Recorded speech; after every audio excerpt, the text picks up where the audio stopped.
What is going on, peeps? It is Aldo here at Zero to Mastery, and today I'm handing it over to our ZTM instructor, Paul Mendez, to talk about where to find job postings and how to price your work as a freelance developer. This particular video was pulled from Paul's complete guide to Freelancing Course. Let's say that you finally have gained the skills as a developer, where you feel confident in your work and in yourself. Now you're probably asking yourself, where do I find job postings as a freelance developer? And how do I even price my work? Well, lucky for you, Paul is going to answer that in this video. Paul is a top-rated freelancer with numerous years of experience and has actually helped thousands of people break out of the 9-to-5 cycle. So enough talking from me, let me hand it over to Paul to get you guys started. Let's talk about finding jobs and pricing your services as a freelance developer. As an engineer, programmer, developer, etc., it won't be difficult for you to find jobs online. There are a ton of resources out there, and the two main ways to find opportunities are firstly on freelance sites like Upwork.com. Now, in this course, I walk you through setting up your Upwork profile and finding jobs on there. However, I do want to stress that it's very important for you to understand you can use this same strategy wherever you find jobs online, because at the end of the day, a client has a problem and you as the freelancer are there to solve it. The second place you can find and apply to jobs is on job board websites. One of those job board websites is Hacker News. Hacker News is a social news website focusing on computer science and entrepreneurship, and they also have an extremely simple job board with different development and engineer positions that are open. Next is We Work Remotely, which claims to be the largest remote work community in the world. You can find and apply for remote jobs easily and quickly on this platform. Here are some of the top remote job searches.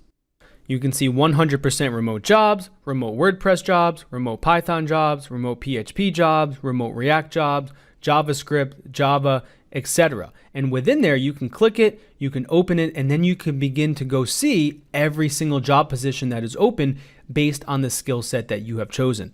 And this is also trusted by the world's leading companies. You have Google, Amazon, etc. that are listing jobs on the We Work Remotely website. So this is a great website to check out.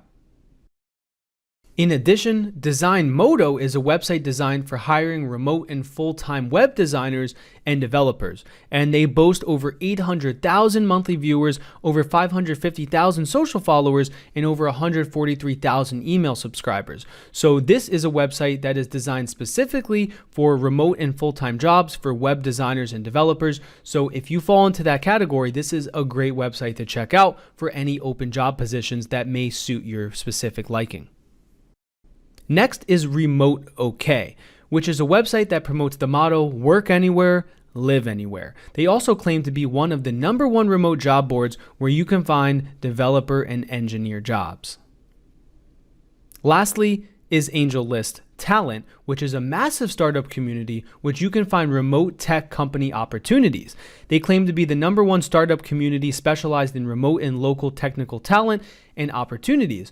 So different startups that are looking for talent come to the AngelList Talent, and this is where they can find different developers and engineers that are in the community, and that is also where you can either go to find a job, or as a client, they can go on this website to find talent to fit the specific role that they need to hire for.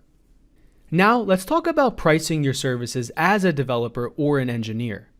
The first step is to truly understand the requirements and the scope of work. Scope is an important consideration for any development project, and it's one that can quickly spiral out of control if your original estimation and budget is not accurate. A single-page website generally takes much less time to build compared to a massive enterprise-level customized web-based application.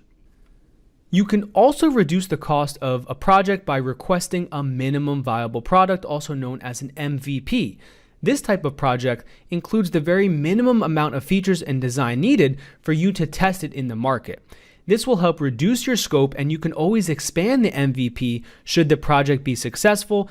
And you can also consider creating your application in different phases so that you can build on your software slowly, testing it thoroughly, and then build revenue as each phase is being coded and you charge the client. It also depends on the platform / the coding language you are offering services in. So web projects typically run on one of two different platforms, either Linux or Windows. Now, Linux is an open source operating system, whereas Windows OS is commercial. Now, Windows hosting can be more expensive than Linux because Windows charges for licenses. However, Linux platforms makes money through support contracts. Other aspects of platforms can affect the cost of a development project as well. Most web projects require a database, and Windows platforms include the SQL server. The SQL server is much more expensive than hosting MySQL, which is usually the go-to database for Linux developers. Many enterprise platforms run on Windows though, so take this factor into consideration. Many host providers give you a discount if you pay a yearly contract upfront, so this can also lower your cost a bit. Now, if you use Linux hosting, your hosting costs could be cheaper. Even with cheaper programming costs, you still need a client who is looking to work within your language, of course. For the most part, programming ranges are similar for web development languages, but here's a general idea of what rates freelancers charge.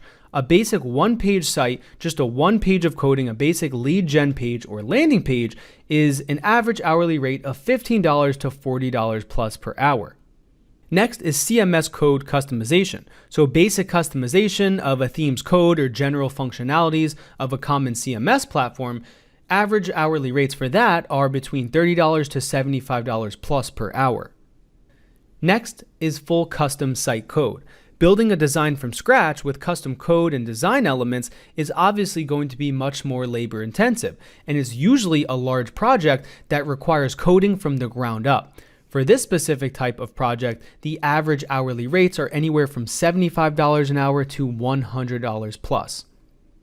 At the end of the day, it's important to make sure you communicate and understand exactly what the client is looking for so that you can give them the best and most accurate price estimate for your services.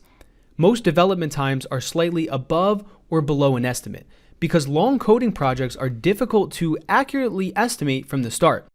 However, the more detail you have and the more you understand the scope of work based on the questions you are asking, the closer you can come to estimating an accurate price for your services.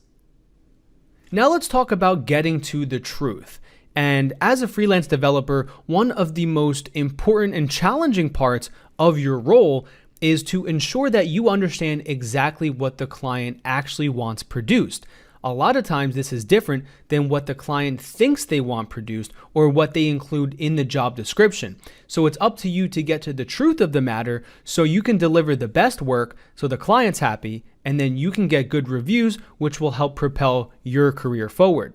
This means it's up to you to get the truth out of what the client is looking to achieve, as well as getting the truth across of what it will take to get them there, all the way from the different tools you will have to use to the rate you will need to charge them based on what their goals are.